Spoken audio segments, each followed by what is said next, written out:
Olá pessoal, tudo bem? Aqui é a professora Paola da ESO Educacional e hoje nós estamos num curso aqui, sobre perguntas e respostas de Direito do Consumidor para a OAB, tá bom?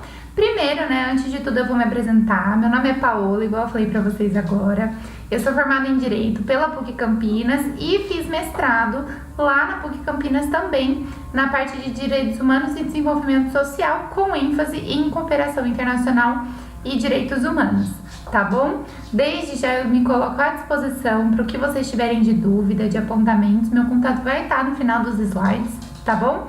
E eu espero que vocês façam um bom proveito desse curso tão bacana que eles estão disponibilizando para a gente fazer. Tá legal? Então, pessoal, vamos lá. A primeira questão, ela vai falar sobre uma parte aqui muito importante ainda sobre os direitos básicos do consumidor. Tá legal? Então, vamos.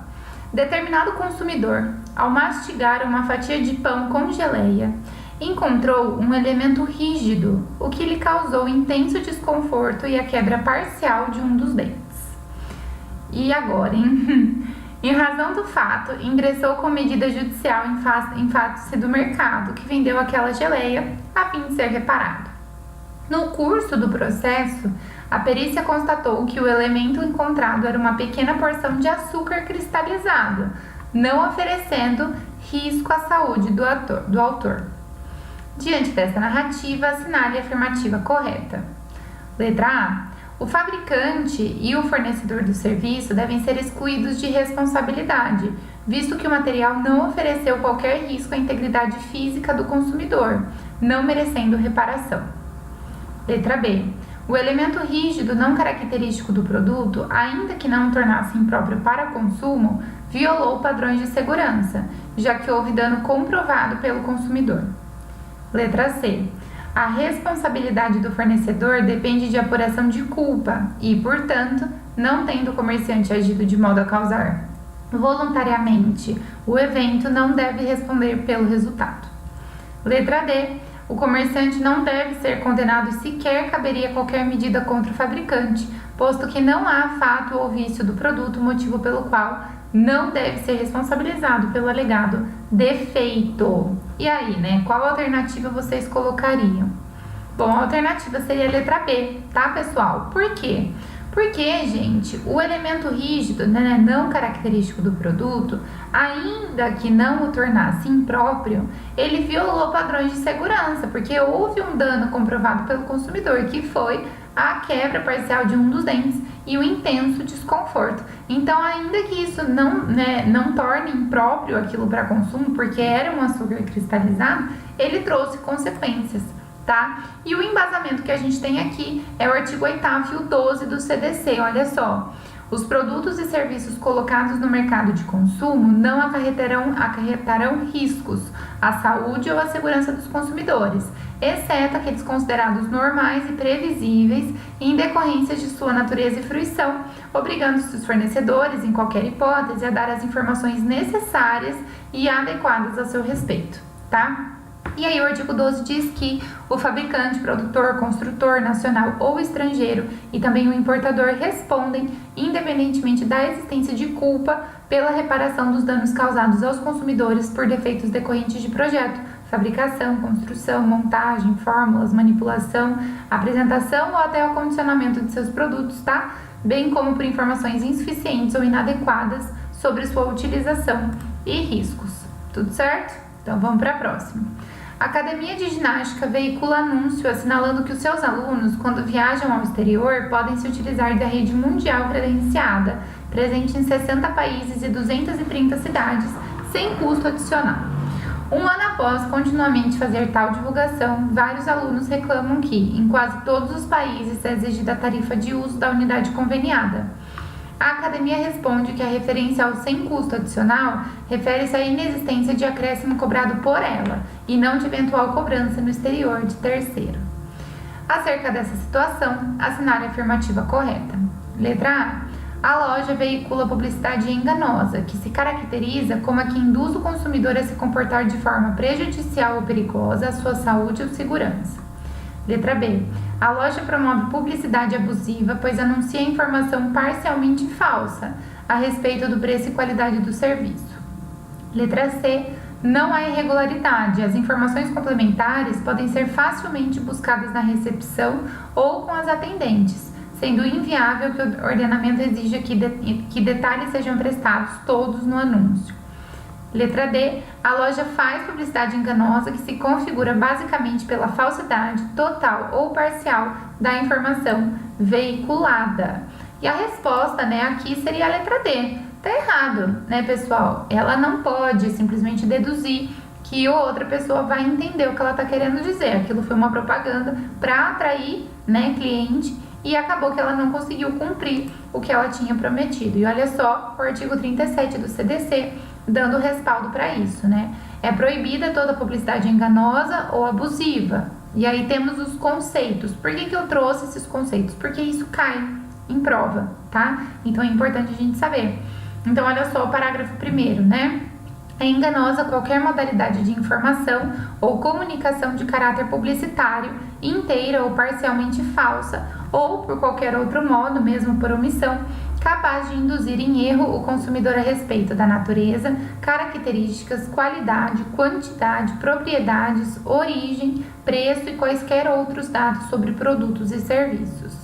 Parágrafo 2º, considera abusiva, dentre outras, a publicidade discriminatória de qualquer natureza, a que incite a violência, explore o medo ou a superstição, se aproveite da deficiência de julgamento e experiência da criança, desrespeita valores ambientais ou que seja capaz de introduzir o consumidor a se comportar de forma prejudicial ou perigosa à sua saúde ou segurança.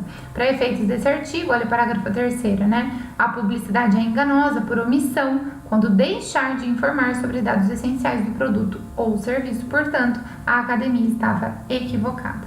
Tá legal? Vamos para a próxima. Ao instalar um novo aparelho de televisão no quarto de seu filho, o consumidor verifica que a tecla de volume do controle remoto não está funcionando bem. Em contato com a loja onde adquiriu o produto, é encaminhado ao autorizado. O que esse consumidor pode então exigir com base na lei nesse momento do comerciante? Olha só, nesse momento, tá, pessoal? Nesse momento o quê?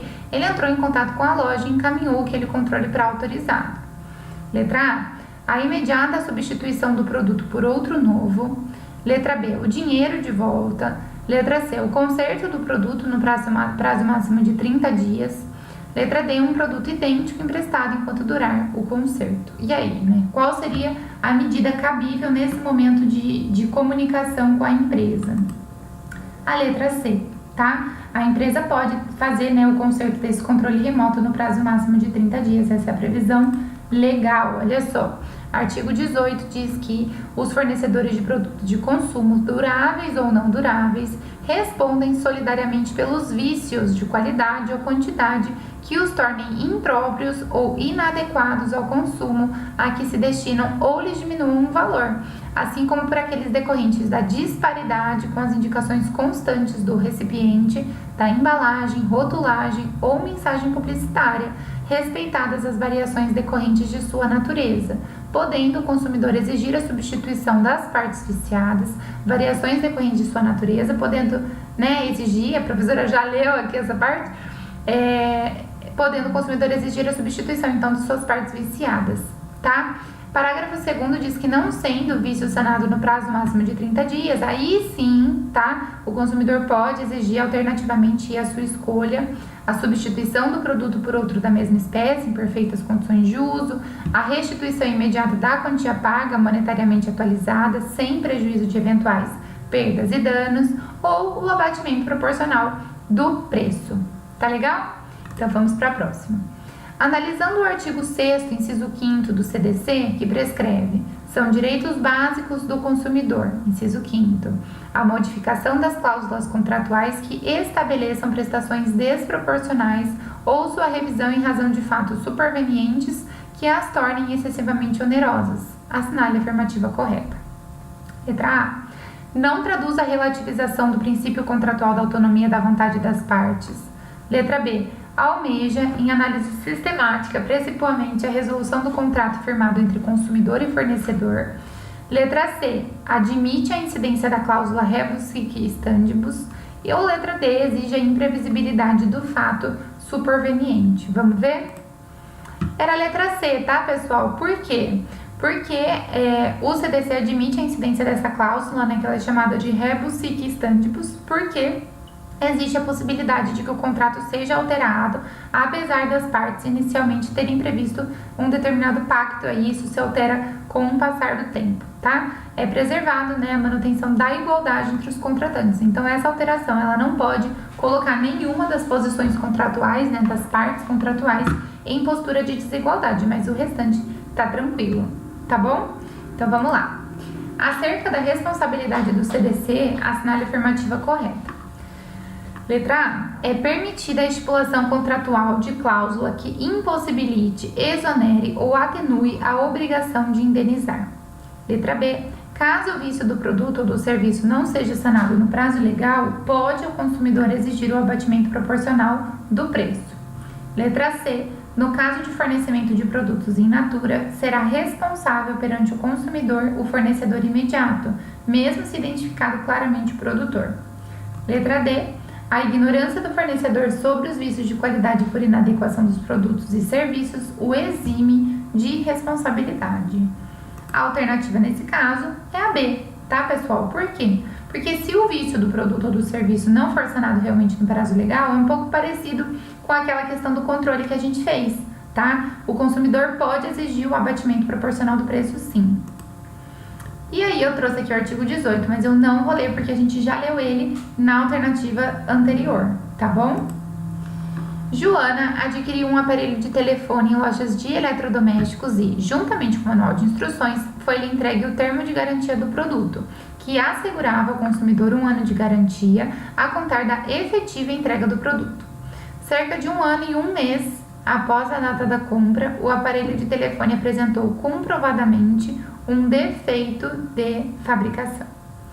Em face dessa situação hipotética, assinale a opção correta acerca dos direitos do consumidor.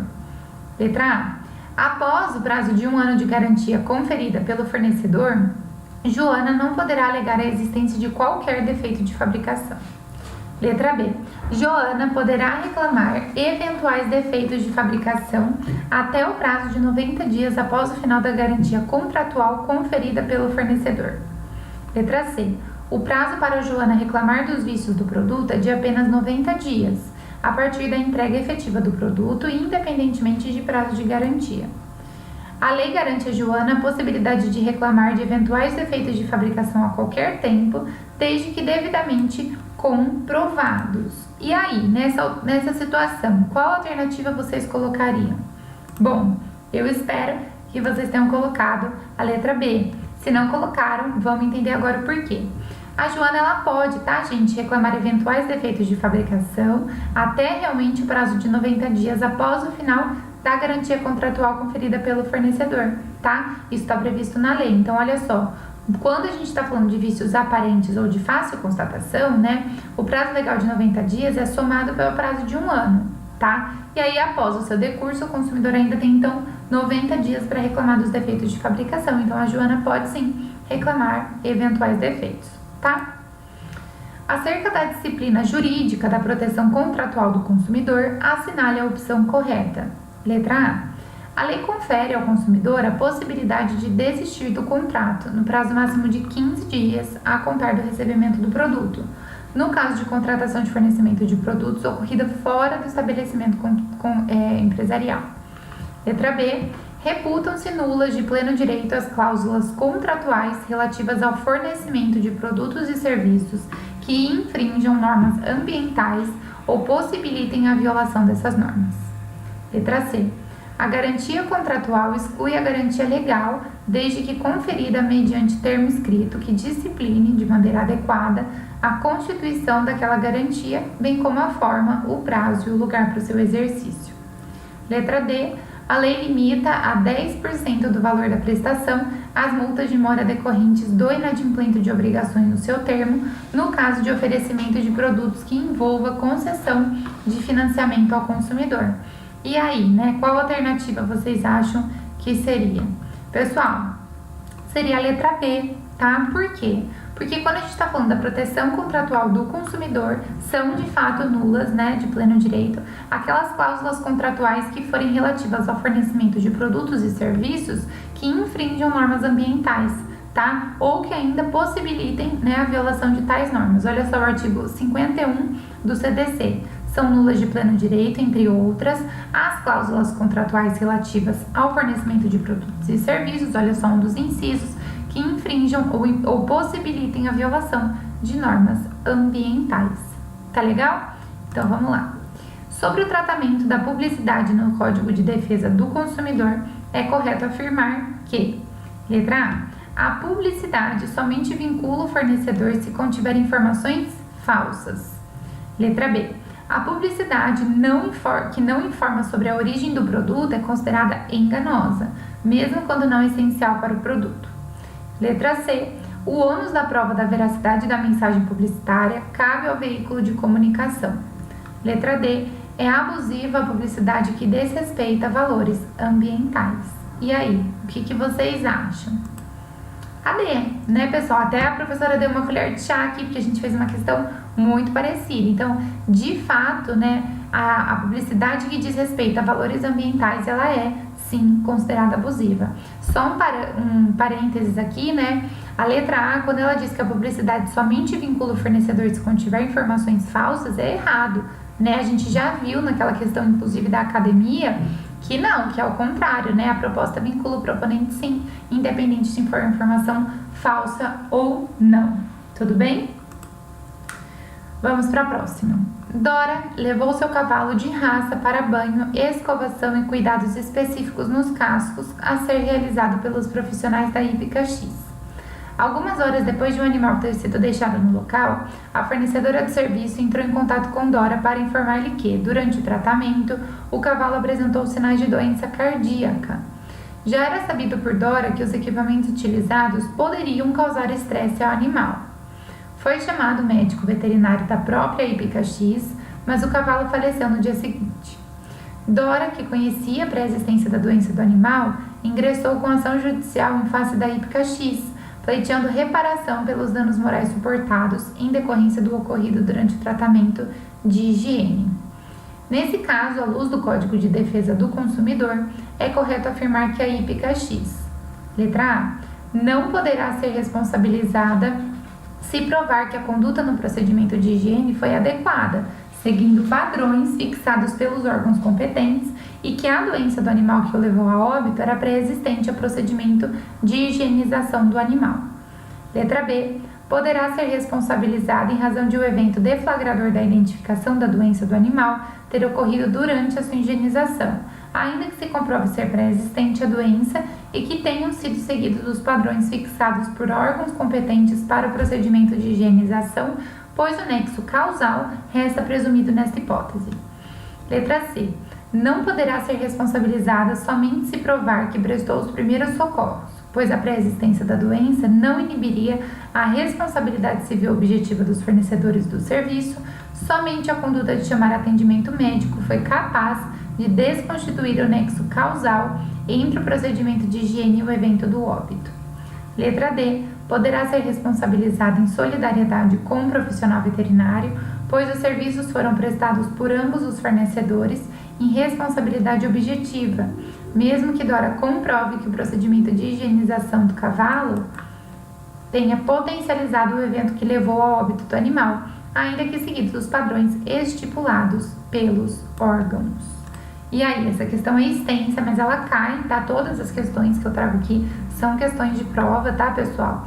Então, o que vocês acham, né? Qual vocês acham que seria?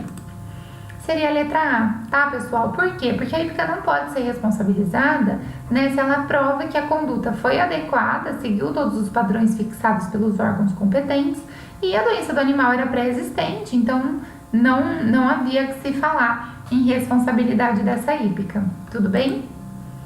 E aí eu trouxe aqui o artigo 14, olha, o fornecedor de serviços responde independentemente da existência de culpa pela reparação dos danos causados aos consumidores por defeitos relativos à prestação de serviços, bem como por informações insuficientes ou inadequadas sobre sua fruição e riscos. Mas olha só, parágrafo 3º.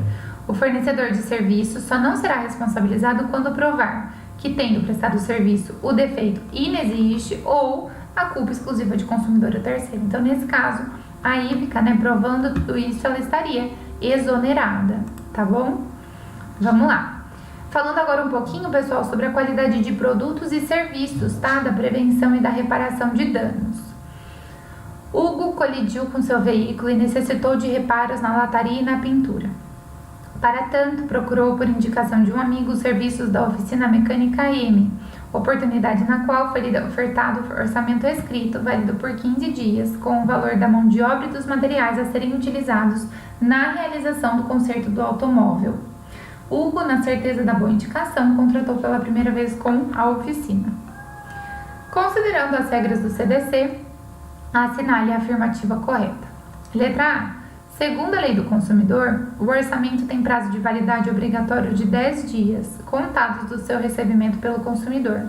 O Hugo, logo no caso, somente durante esse período a oficina mecânica M estará vinculada ao valor orçado. Letra B. Uma vez aprovado o orçamento pelo consumidor, os contraentes estarão vinculados, sendo correto afirmar que o Hugo não responderá por quaisquer ônus ou acréscimos no valor dos materiais orçados. Contudo, ele poderá vir a responder pela necessidade de contratação de terceiros não previstos no orçamento prévio. Letra C. Se o serviço de pintura contratado por Hugo apresentar vícios de qualidade, é correto afirmar que ele terá a tríplice opção à sua escolha de exigir da oficina mecânica a reexecução do serviço sem custo adicional, a devolução de eventual quantia já paga, corrigida monetariamente, ou o abatimento do preço de forma proporcional. Letra D. A lei consumerista considera prática abusiva a execução do serviço sem a prévia elaboração do orçamento, o que pode ser feito por qualquer meio, oral ou escrito, exigindo-se para sua validade o consentimento expresso ou tácito do consumidor. Tá, pessoal? Então, vamos lá para a próxima. Hugo colidiu... esse a gente já viu, E daí, qual seria a questão, Qual seria a alternativa? Eu só quero fazer um parênteses dessa questão aqui para vocês antes, tá? Essa questão de orçamento, ela pode cair na prova de diversas formas, tá? Ela pode cair desde quando se trata dessa questão de cumprir o prazo de orçamento, ou até de quais posteriores alterações naquele orçamento previamente estabelecido podem acontecer, tudo bem?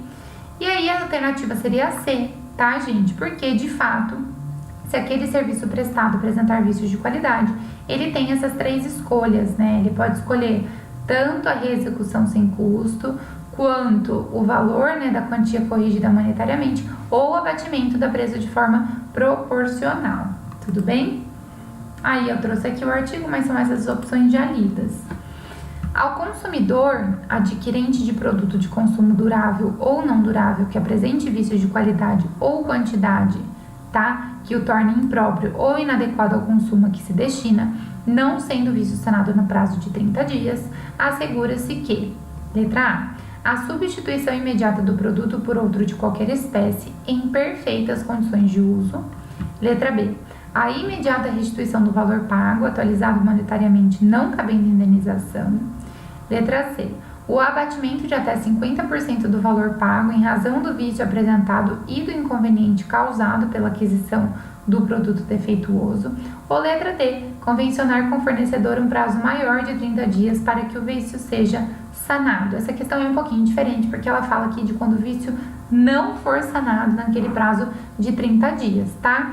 E aí, qual seria a alternativa? A D, tá? Pode, olha só, o artigo 18, parágrafo 2º, ele prevê a possibilidade das partes convencionarem entre si uma redução ou ampliação do prazo previsto no parágrafo, tá? Que seria de 30 dias, e esse prazo não pode ser inferior a 7, nem superior a 180 dias. Tudo bem? Vale ressaltar que para contrato de adesão, a cláusula desse prazo tem que ser convencionada em separado, tá? E tem que ter autorização expressa do consumidor. Tudo bem? Vamos lá. E o prazo para reclamar sobre vício oculto de produto durável é de, letra A, 90 dias a contar da aquisição do produto. Letra B, 90 dias a contar da entrega do produto. Letra C, 30 dias a contar da entrega do produto. Ou letra D, 90 dias a contar de quando ficar evidenciado o vício. A gente está falando aqui de vício oculto. Qual seria a alternativa? Espero que vocês tenham marcado a D, tá? 90 dias a contar de quando ficar evidenciado o vício. Por quê, pessoal? Porque aqui nós estamos tratando de vício oculto. Então, eu não posso contar daquela entrega do produto, porque vai ser um vício mais difícil de ser detectado, tá bom? Por isso que aí, tratando-se de vício oculto, o prazo decadencial ele é iniciado no momento em que fica evidenciado o defeito. Tudo bem? Então, vamos lá. Agora, a gente vai falar um pouquinho sobre prescrição e decadência, tá? Franco adquiriu um veículo 0 km em novembro de 2010. Ao sair com o automóvel da concessionária, percebeu um ruído todas as vezes em que acionava a embreagem para a troca de marcha. Retornou à loja e os funcionários disseram que tal barulho era natural do veículo, cujo motor era novo. 8 meses depois, ao retornar para fazer a revisão de 10.000 quilômetros, o consumidor se queixou que o ruído persistia, mas foi novamente informado de que se tratava de característica do modelo. Cerca de uma semana depois, o veículo parou de funcionar e foi rebocado até a concessionária, lá permanecendo por mais de 60 dias. Franco então acionou o Poder Judiciário alegando vício oculto e pleiteando ressarcimento pelos danos materiais e indenização por danos morais. Considerando que dispõe o CDC, a respeito do narrado acima, é correto afirmar que, por se tratar de vício oculto, letra A, o prazo decadencial para reclamar se iniciou com a retirada do veículo da concessionária, devendo então o processo ser extinto. Letra B, o direito de reclamar judicialmente se iniciou no momento em que ficou evidenciado o defeito e o prazo decadencial é de 90 dias. Letra C, o prazo decadencial é de 30 dias contados no momento em que o veículo parou de funcionar, tornando-se imprestável para uso. Ou letra D, o consumidor Franco tinha o prazo de 60 dias para desistir do contrato e, tendo deixado de exercê-lo, operou-se a decadência. E aí, pessoal, qual vocês acham que é? Bom, seria a letra B, tá bom? Porque o direito de reclamar judicialmente ele é iniciado no momento em que ficou evidenciado o defeito. E sim, o prazo decadencial para isso é de 90 dias. Tranquilo? Então, vamos lá. Eu trouxe aqui, né, a legislação, mas se trata disso mesmo, e a gente viu a exceção do vício oculto, né, que então o prazo passa a contar no momento em que fica evidenciado o defeito. Vamos para a próxima. Godofredo procurou a seguradora X para contratar seguro residencial, mas a venda direta foi-lhe negada, ao argumento de que o proponente possuía restrição financeira junto aos órgãos de proteção ao crédito. E aqui, gente, a gente está começando a falar agora sobre práticas comerciais, percebem? Então, vamos lá. Godofredo explicou que pagaria o seguro à vista, mas, ainda assim, a seguradora negou a contratação. Indignado, Godofredo registrou sua reclamação ao Ministério Público, que verificou o significativo número de pessoas na mesma situação. Merecendo melhor análise quanto ao cabimento ou não de medida para a defesa de interesses e direitos dos consumidores a título coletivo. Sobre a hipótese apresentada, à luz do CDC, assinale a afirmativa correta. Letra A. A questão versa sobre interesses heterogêneos, não cabendo ação coletiva, bem como casos de restrição creditícia possibilitam a recusa de contratação de seguro, mesmo quando o pagamento do prêmio for à vista. Letra B. A matéria consagra hipótese de direito individual homogêneo, podendo ser objeto de ação coletiva para a defesa dos interesses e direitos dos consumidores, e a recusa à contratação somente pode ser posta se o pagamento do prêmio for parcelado. Letra C. A seguradora não pode recusar a proposta nem mesmo após análise de risco, quando a contratação se der mediante pronto pagamento do prêmio, conforme expressamente disposto na norma consumerista, e cuida-se então da hipótese de direito difuso, justificando assim a ação coletiva. Letra D. A seguradora pode recusar a contratação, mesmo diante de pronto pagamento, sobre a justificativa de que o proponente possui anotação de restrição financeira junto aos órgãos de proteção ao crédito. Quanto à defesa coletiva, né, essa é incabível pela natureza da demanda, sendo possível apenas a formação de litisconsórcio ativo. Nesse caso, né, a resposta seria, pessoal, a letra B, tá? Porque a matéria, né, é dita aqui sobre essas práticas comerciais consagra, sim, uma hipótese de direito individual homogêneo e, portanto, ela pode ser, né, objeto de ação coletiva para defender, né, esses interesses e os direitos dos consumidores, tá? Além disso, a recusa à contratação somente pode ser posta, né, se o pagamento do prêmio for parcelado. Isso é verdade, tá? Olha só. A seguradora não pode recusar uma contratação por pessoa com restrição de crédito, desde que ela esteja disposta a pagar à vista. E a gente tem aqui um entendimento do STJ muito bacana que eu trouxe para vocês, tá? Ó, as seguradoras não podem se recusar a contratar ou renovar o seguro com quem, tendo restrição financeira em órgãos de proteção ao crédito, se disponha a pagar à vista. Quem decidiu isso foi a terceira turma do STJ, tá? O ministro Vilas Boas Cueva, tudo bem? Então, pessoal, é isso, né? Qualquer dúvida sobre esse sentido, vale a pena consultar sempre o STJ, porque o STJ ele é uma fonte muito importante de jurisprudência, principalmente sobre o direito do consumidor também, tá? Agora, pessoal, eu fico por aqui, tá? Eu me coloco à disposição para eventuais dúvidas, apontamentos, e eu e a IES Educacional estamos sempre aqui para vocês, nos dispondo, né, a trazer o melhor conhecimento, o melhor conteúdo. Espero que vocês tenham feito um bom proveito dessa aula. Vejo vocês numa próxima oportunidade e até lá!